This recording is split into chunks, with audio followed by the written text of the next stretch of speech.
খেলা চলাকালে শান্ত তাসকিনদের উস্কে দিয়েছিলেন স্টিভেন স্মিথ, তাও কিনা নিজের আউটের ব্যাপারে। আর এই নিয়ে রেগে আগুন সাবেক ওজি ক্রিকেটাররা। ঘটনাটি ঘটেছে অস্ট্রেলিয়ার ইনিংসের নবম ওভারে। তাসকিন আহমেদের একটি বল স্মিথের প্যাডে আঘাত করলে জোরালো আবেদন করে বাংলাদেশ। আম্পায়ার তাতে সাড়া না দেওয়ায় রিভিউ নেওয়ার সুযোগ তৈরি হয়। শান্ত ও তাসকিন তখন নিজেদের মধ্যে আলোচনা করছিলেন। তাসকিন অধিনায়ককে রিভিউ নেওয়ার পরামর্শ দেন। স্মিথ নিজে থেকেও এগিয়ে এসে তাকে উৎসাহ দেয়। তবে শেষ পর্যন্ত স্মিথকে পাত্তা দেয়নি বাংলাদেশ। আর ঠিক এখানে আলোচনায় আসে স্মিথ। স্টাম্প মাইকে তার কণ্ঠ পরিষ্কার শোনা যায়।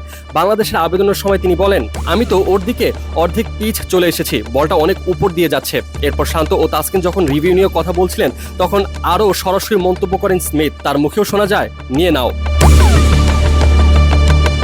স্মিথের এমন আচরণ নজর এড়ায়নি আম্পায়ারদের। দুই আম্পায়ারই তার কাছে গিয়ে বিষয়টি নিয়ে সতর্ক করেন। কিছুটা অবাক ভঙ্গিতে মাথা নাড়াতে দেখা যায় স্মিথকে। ফক্স ক্রিকেটের ধারাভাষ্যকার ব্র্যান্ডন জুলিয়ান মনে করেন, আম্পায়ারদের সিদ্ধান্তই যথার্থ ছিল। তার ভাষায়, এক্ষেত্রে আম্পায়ারদের ভূমিকা যথার্থ, কারণ আপনি বলতে পারেন না বলটা অনেক উপর দিয়ে যাচ্ছে। স্মিথ সেটাই বলেছে। আম্পায়াররা মূলত বলেছেন, এটা ফিল্ডিং দলের উপর ছেড়ে দিন।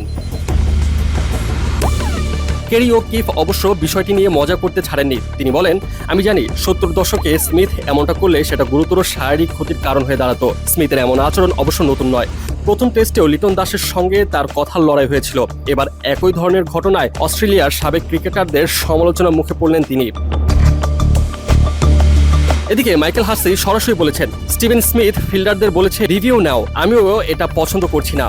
ব্র্যান্ডন জুলিয়ানও তার সঙ্গে একমত। তিনি বলেন, ব্যাটারের একেবারেই কিছু বলা উচিত নয়। অস্ট্রেলিয়া যদি বোলিং করতো এবং প্রতিপক্ষের কোনো ব্যাটার তাদের এমনটা বলতো, আমার মনে হয় না তারা বিষয়টি ভালোভাবে নিত। তারা তখন ওই ব্যাটারের উপর চড়াও হতো। অর্থাৎ মাঠের লড়াইয়ের উত্তাপের মধ্যেই স্মিথের এই কথাবার্তা হয়ে উঠল বেশ বিতর্কিত, যা নিয়ে সাবেক ওজি ক্রিকেটাররা বেশ ক্ষুব্ধও বলা যায়।